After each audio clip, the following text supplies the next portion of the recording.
ಈ ವರ್ಷ ಯಾರೆಲ್ಲ KCET ಕೌನ್ಸಿಲಿಂಗ್ನ ಅಟೆಂಡ್ ಮಾಡ್ತಾ ಇದ್ದೀರಾ, ಈ ಒಂದು ವಿಡಿಯೋ ಸಖತ್ ಇಂಪಾರ್ಟೆಂಟ್ ಆಗಿರುತ್ತೆ. ನಿಮ್ಗೆ ಗೊತ್ತು ಈ ವರ್ಷ ಕಂಬೈನ್ ಕೌನ್ಸಿಲಿಂಗ್ ಇರೋದಿಲ್ಲ. ಸೊ ಇದು ಸ್ಟೂಡೆಂಟ್ಸ್ಗೆ ಯಾವ ರೀತಿ ಎಫೆಕ್ಟ್ ಆಗುತ್ತೆ, ಇದರಿಂದ ಅಡ್ವಾಂಟೇಜಸ್ ಏನು, ಡಿಸ್ಅಡ್ವಾಂಟೇಜಸ್ ಏನು, ಇದ್ರ ಬಗ್ಗೆ ಎಲ್ಲ ಕಂಪ್ಲೀಟಾಗಿ ತಿಳ್ಕೊತೀರಾ. ಇನ್ಫ್ಯಾಕ್ಟ್ ನೀವು ಡಿಸ್ಅಡ್ವಾಂಟೇಜಸ್ನ ಅಡ್ವಾಂಟೇಜಸ್ ಆಗಿ ಕನ್ವರ್ಟ್ ಮಾಡ್ಕೋಬೋದು. ಮತ್ತು ತುಂಬ ಸ್ಟೂಡೆಂಟ್ಸ್ಗೆ ಡೌಟ್ ಇರೋದು, ಈ ವರ್ಷ ಕಟ್ ಆಫು ಎಷ್ಟು ಇನ್ಕ್ರೀಸ್ ಆಗುತ್ತೆ, ಕಟ್ ಆಫ್ ಅಂದ್ರೇನು, ಇದ್ರ ಬಗ್ಗೆ ಎಲ್ಲ ಕೇಳ್ತಾ ಇದ್ದೀರಾ. ಸೊ ಇದ್ರ ಬಗ್ಗೆ ಕಂಪ್ಲೀಟಾಗಿ ನಿಮ್ಗೆ ಅರ್ಥ ಆಗೋ ರೀತಿ ಈಸಿಯಾಗಿ ಎಕ್ಸ್ಪ್ಲೇನ್ ಮಾಡ್ತೀನಿ. ಸೊ ಅದರಿಂದ ವಿಡಿಯೋಗೊಂದು ಲೈಕ್ನ ಮಾಡಿ. ನೀವಿನ್ನೂ ಕೂಡ ನಮ್ಮ ಚಾನಲ್ಗೆ ಸಬ್ಸ್ಕ್ರೈಬ್ ಆಗಿಲ್ಲ ಅಂದರೆ ಸಬ್ಸ್ಕ್ರೈಬ್ ಆಗಿ, ಯಾಕಂದರೆ KCET ಮುಗಿದ ತನಕ ನಿಮಗೆ ಕಂಪ್ಲೀಟಾಗಿ ಗೈಡ್ ಮಾಡ್ತೀನಿ. ಅದಕ್ಕಿಂತ ಮುಂಚೆ ನಿಮ್ಮ KCET ಮಾರ್ಕ್ಸು ಜೊತೆಗೆ PUCಯಲ್ಲಿ PCM ಮಾರ್ಕ್ಸ್ನ ಮೆನ್ಷನ್ ಮಾಡಿದ್ರೆ ನಿಮ್ಮ ರ್ಯಾಂಕು ಎಷ್ಟು ಬರ್ಬೋದು ಅಂತ ನಾನೇ ಕಮೆಂಟ್ಸ್ಗೆ ರಿಪ್ಲೈ ಮಾಡ್ತೀನಿ. ಸೊ ಬನ್ನಿ ಫ್ರೆಂಡ್ಸ್, ವಿಡಿಯೋನ ಶುರು ಮಾಡೋಣ. ಮೊದಲನೇದಾಗಿ ತುಂಬ ಸ್ಟೂಡೆಂಟ್ಸ್ಗೆ ಡೌಟ್ ಇರೋದೇನು ಅಂತ ಹೇಳಿದ್ರೆ, ಈ ವರ್ಷ ಕಟ್ ಆಫು ಇನ್ಕ್ರೀಸ್ ಆಗುತ್ತಾ ಡಿಕ್ರೀಸ್ ಆಗುತ್ತಾ, ಸೊ ಇದು ಯಾವುದ್ರ ಬೇಸಸ್ ಮೇಲೆ ವೇರಿಯೇಷನ್ಸ್ ಆಗೋದು ಅಂತ ಕೇಳ್ತಾ ಇದ್ದೀರಾ. ನೋಡಿ, ನಿಮ್ಮ ಕಟ್ ಆಫ್ ವೇರಿಯೇಷನ್ಸ್ ಯಾವುದ್ರ ಮೇಲೆ ಆಗೋದು ಅಂತ ಹೇಳಿದ್ರೆ ಕಾಂಪಿಟೇಷನ್. ಅಂದರೆ ಈ ವರ್ಷ ಎಷ್ಟು ಸ್ಟೂಡೆಂಟ್ಸು KCET ಎಕ್ಸಾಮ್ನ ಬರೆದಿರ್ತೀರಾ, ಇದು ಒಂದು ಫ್ಯಾಕ್ಟರು. ನೆಕ್ಸ್ಟು ಇದಾದಮೇಲೆ ಎಷ್ಟು ಡಿಫಿಕಲ್ಟಿ ಲೆವೆಲ್ ಇತ್ತು ಆ ಒಂದು ಕ್ವಶನ್ ಪೇಪರು, ಸೊ ಇದು ಕೂಡ ಮ್ಯಾಟ್ರ್ ಆಗುತ್ತೆ. Next seat availability. ನೆಕ್ಸ್ಟು ನಿಮ್ಮ ಕೌನ್ಸಿಲಿಂಗ್ ಸ್ಟಾರ್ಟ್ ಆಗಬೇಕಾದ್ರೆ KE ಅವರು ಒಂದು ಸೀಟ್ ಮ್ಯಾಟ್ರಿಕ್ಸ್ನ ರಿಲೀಸ್ ಮಾಡ್ತಾರೆ. ಅದರಲ್ಲಿ ಎಷ್ಟು ಸೀಟ್ಸು ಇಂಜಿನಿಯರಿಂಗ್ ಇರ್ಬೋದು ಅಥವಾ ಬೇರೆ ಕೋರ್ಸ್ಗೆ ಇರ್ಬೋದು, ಎಷ್ಟು ಸೀಟ್ಸು ಅವೈಲಬಲ್ ಇದೆ, ಅದು ಕೂಡ ನಿಮ್ಮ ಕಟ್ ಆಫ್ ವೇರಿಯೇಷನ್ಸ್ಗೆ ಮ್ಯಾಟ್ರ್ ಆಗುತ್ತೆ. ನೆಕ್ಸ್ಟು ಕೊನೆಯದಾಗಿ ನಿಮ್ಮ ಕ್ಯಾಟಗರಿಲಿ ಎಷ್ಟು ಸ್ಟೂಡೆಂಟ್ಸು ಎಕ್ಸಾಮ್ನ ಬರೆದು ಕೌನ್ಸಿಲಿಂಗ್ನ ಅಟೆಂಡ್ ಮಾಡ್ತಾ ಇರ್ತಾರೆ, ಇದು 4 ಪಾಯಿಂಟು ನಿಮ್ಮ ಕಟ್ ಆಫ್ ವೇರಿಯೇಷನ್ಸ್ಗೆ ಮ್ಯಾಟ್ರ್ ಆಗುತ್ತೆ. ಇನ್ನೇನು ನೆಕ್ಸ್ಟ್ ವೀಕ್ ಅಷ್ಟರಲ್ಲಿ ನಿಮ್ಮ ರಿಸಲ್ಟ್ ಅನೌನ್ಸ್ ಆಗುತ್ತೆ, ಆವಾಗ ಗೊತ್ತಾಗುತ್ತೆ ಎಷ್ಟು ವೇರಿಯೇಷನ್ಸ್ ಆಗ್ಬೋದು ಅಂತ. ನೋಡಿ, KCET ರಿಸಲ್ಟ್ಸ್ ಅನೌನ್ಸ್ ಆದಮೇಲೆ ಟಾಪ್ 20% ಸ್ಟೂಡೆಂಟ್ಸು ಚೆನ್ನಾಗಿ ರ್ಯಾಂಕ್ನ ಪಡ್ಕೊಂಡು ಒಂದೊಳ್ಳೆ ಇಂಜಿನಿಯರಿಂಗ್ ಕಾಲೇಜ್ಗೆ ಜಾಯ್ನ್ ಆಗ್ತಾರೆ. ರಿಮೈನಿಂಗ್ 60% ಸ್ಟೂಡೆಂಟ್ಸ್ಗೆ ನಿಮ್ಗೆ ಇನ್ನೂ ಕೂಡ ಒಂದು ಲಾಸ್ಟ್ ಚಾನ್ಸ್ ಇದೆ. ನೀವು ಕೂಡ ಗೂಗಲ್ ಜೊತೆ ಕೊಲಾಬರೇಟ್ ಆಗಿರೋ ಕಾಲೇಜ್ಗೆ ಜಾಯ್ನ್ ಆಗ್ಬೋದು. ಇದಕ್ಕೆ ನೀವು ಒಂದು ಎಕ್ಸಾಮ್ ಅಟೆಂಡ್ ಮಾಡಬೇಕಾಗುತ್ತೆ. ಇದಕ್ಕೆ ಫಿಸಿಕ್ಸು ಕೆಮಿಸ್ಟ್ರಿ ಬೇಕಾಗಿರೋದಿಲ್ಲ, just simple logical aptitude exam ಆಗಿರುತ್ತೆ. ಸೊ ಇಲ್ಲಿ ಸ್ಟೂಡೆಂಟ್ಸು 7 ಕಂಟ್ರೀಸಲ್ಲಿ ಇಂಟರ್ನ್ಶಿಪ್ಸ್ನ ಮಾಡ್ತಾ ಇದ್ದಾರೆ. ಇಲ್ಲಿನ ಆವ್ರೇಜ್ ಸ್ಟೈಪೆಂಡೇ 2.5 ಲ್ಯಾಕ್ಸ್ ಇದೆ. ಸೊ 2025 ಪೋಲಾರಿ ಸ್ಟೂಡೆಂಟ್ಸು 1 crore ಪ್ಲಸ್ ಇಂಟರ್ನ್ಶಿಪ್ ಸ್ಟೈಪೆಂಡ್ಸ್ನ ಅರ್ನ್ ಮಾಡ್ತಾ ಇದ್ದಾರೆ. ಯಾಕಂದರೆ ಇವರು ಇಂಡಸ್ಟ್ರಿಗೆ ಬೇಕಾಗಿರೋ ಸ್ಕಿಲ್ಸ್ನ ಕಲಿತಾ ಇದ್ದಾರೆ. ಸೊ ಅದರಿಂದ ನೆಕ್ಸ್ಟ್ ಲೆವೆಲ್ ಎಕ್ಸ್ಪೋಜರ್ ಅನ್ಕೊಳ್ಳಿ. ಹಾಗಾಗಿ ಒಂದೇ ರಿಸಲ್ಟ್ ಮೇಲೆ ಡಿಪೆಂಡ್ ಆಗೋದಕ್ಕೆ ಹೋಗ್ಬಿಡಿ, ಒಂದು ಎಕ್ಸ್ಟ್ರಾ ಆಪ್ಷನ್ ಇಟ್ಕೊಂಡಿರಿ. ಸೊ ಪ್ಯಾಟ್ ರಿಜಿಸ್ಟ್ರೇಷನ್ ಲಿಂಕು ಡಿಸ್ಕ್ರಿಪ್ಷನ್ಲಿ ಕೊಟ್ಟಿರ್ತೀನಿ, ಹೋಗಿ ಈಗಲೇ ರಿಜಿಸ್ಟರ್ ಮಾಡ್ಕೊಳ್ಳಿ. ಈ ಚಾನ್ಸ್ ಯಾವಾಗಲೂ ಸಿಗೋದಿಲ್ಲ, ಆದ್ದರಿಂದ ನಿಮ್ಮ ಫ್ರೆಂಡ್ಸ್ ಜೊತೆ ಈ ವಿಡಿಯೋನ ಶೇರ್ ಮಾಡಿ. ಈಗ ವಿಡಿಯೋನ ಕಂಟಿನ್ಯೂ ಮಾಡೋದ. ಕೌನ್ಸಿಲಿಂಗಲ್ಲಿ KCET ಸ್ಟೂಡೆಂಟ್ಸ್ಗೆ ಯಾವ ರೀತಿ ಎಫೆಕ್ಟ್ ಆಗುತ್ತೆ ಅಂತ ನಿಮಗೆ ಸಿಂಪಲ್ ಆಗಿ ಅರ್ಥ ಆಗೋ ರೀತಿ ಎಕ್ಸ್ಪ್ಲೇನ್ ಮಾಡ್ತೀನಿ ನೋಡಿ.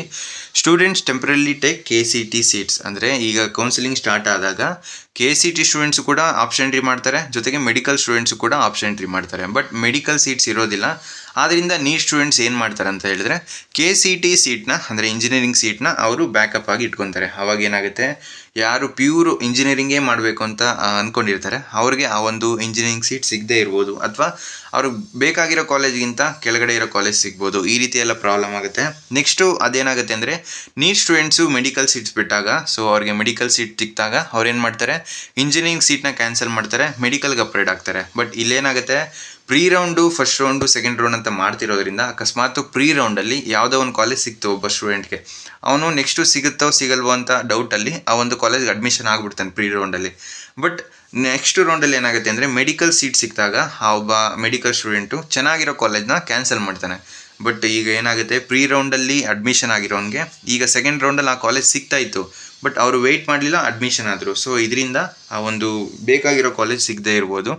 ನೆಕ್ಸ್ಟು ಈಗ seats remain occupied until later rounds. ಅಂದರೆ ಈಗ ಆ ಒಂದು ಮೆಡಿಕಲ್ ಸ್ಟೂಡೆಂಟ್ಗೆ ಫಸ್ಟ್ ರೌಂಡಲ್ಲಿ ಸಿಗದೇ ಇರ್ಬೋದು ಸೀಟ್, ಅಥವಾ ಸೆಕೆಂಡ್ ರೌಂಡಲ್ಲಿ ಸಿಗದೆ ಥರ್ಡ್ ರೌಂಡಲ್ಲಿ ಸಿಗ್ಬೋದು. ಆವಾಗ ಏನಾಗುತ್ತೆ ಅಂತ ಹೇಳಿದ್ರೆ, ಸೆಕೆಂಡ್ ರೌಂಡ್ ತನಕ ಆ ಸೀಟು ಹೋಲ್ಡಲ್ಲೇ ಇರುತ್ತೆ. ಬಟ್ ಸೆಕೆಂಡ್ ರೌಂಡ್ ಆದಮೇಲೆ ಅದನ್ನು ಕ್ಯಾನ್ಸಲ್ ಮಾಡೋದ್ರಿಂದ ಫಸ್ಟ್ ರೌಂಡು ಸೆಕೆಂಡ್ ರೌಂಡಲ್ಲಿ ಯಾರೆಲ್ಲ ಇಂಜಿನಿಯರಿಂಗ್ಗೆ ಅಡ್ಮಿಷನ್ ಆಗಿಬಿಡ್ತಾರೆ, ಸೊ ಇವ್ರಿಗೆ ಪ್ರಾಬ್ಲಮ್ ಆಗುತ್ತೆ.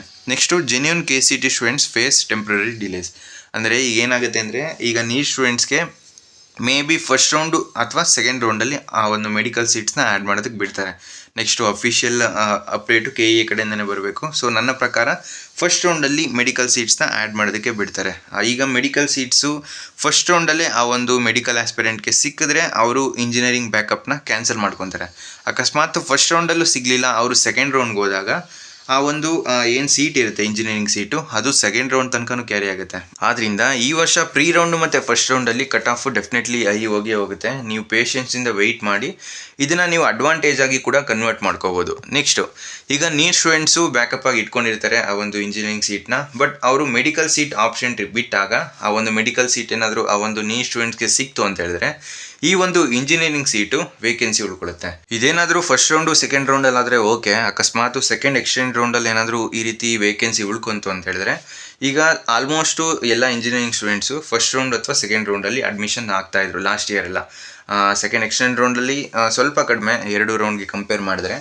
ಈಗ ಅಕಸ್ಮಾತ್ ಈಗ ಏನು ಮೆಡಿಕಲ್ ಸ್ಟೂಡೆಂಟು ಆ ಒಂದು ಕಾಲೇಜ್ನ ಬ್ಯಾಕಪ್ ಆಗಿ ಇಟ್ಕೊಂಡಿದ್ರು ಇಂಜಿನಿಯರಿಂಗ್ ಕಾಲೇಜ್ನ, ಈಗ ಮೆಡಿಕಲ್ ಸೀಟು ಅವ್ರಿಗೆ 3rd ರೌಂಡಲ್ಲಿ ಸಿಕ್ತು, ಆವಾಗ ಇಂಜಿನಿಯರಿಂಗ್ ಸೀಟು ವೇಕೆನ್ಸಿ ಉಳ್ಕೊಂತು.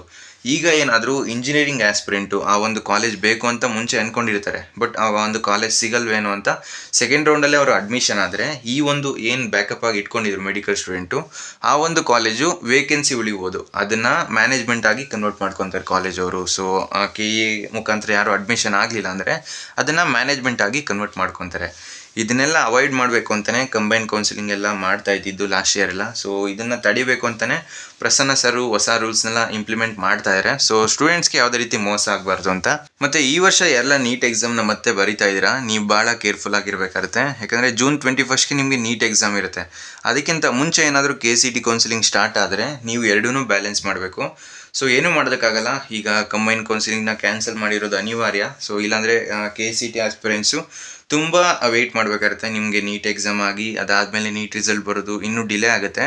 ಸೊ ಅದರಿಂದ ನಿಮಗೆ ಫಸ್ಟ್ ರೌಂಡಲ್ಲಿ ಅಥವಾ ಸೆಕೆಂಡ್ ರೌಂಡಲ್ಲಿ ನಿಮಗೆ ಮೆಡಿಕಲ್ ಸೀಟ್ಸ್ನ ಆ್ಯಡ್ ಮಾಡೋದಕ್ಕೆ ಬಿಡ್ಬೋದು. ಇದ್ರ ಬಗ್ಗೆ KEA ಕಡೆಯಿಂದ ಅಪ್ಡೇಟ್ ಬರಬೇಕು, ವೆಯ್ಟ್ ಮಾಡಿ ನೋಡೋದ.